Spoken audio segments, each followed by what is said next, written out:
what I would say is the single most important thing, if you want to avoid a lot of stupid errors, is knowing where you're competent and where you aren't, knowing the edge of your own competency. And that's very hard to do because the human mind naturally tries to make you think you're way smarter than you are. Nothing to add, but I do think it's that knowing the edge of your own competency is very important.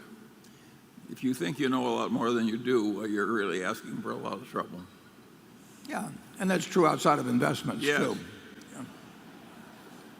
Works particularly well in matrimony. It's not a competency if you don't know the edge of it. You are a disaster if you don't know the edge of your own competency.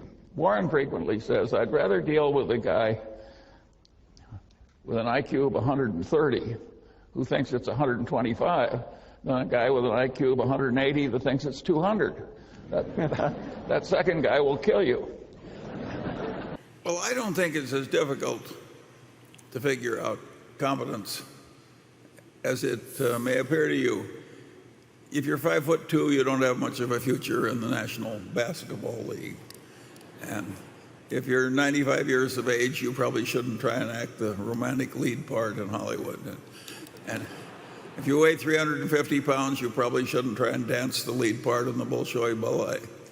And if you can hardly count cards at all, you probably shouldn't try and win chess tournaments playing blindfolded, and so on and so on. You're ruling out everything I want to do. But competency is a relative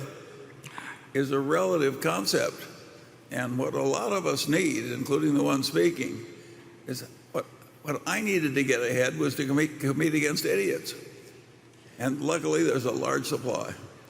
And If you have competence, you almost automatically have a feeling of where the edge of the competence is.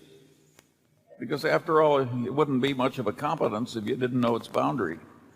What you're in all kinds of areas, and you do have all kinds of other areas where you know you'd be over your depth.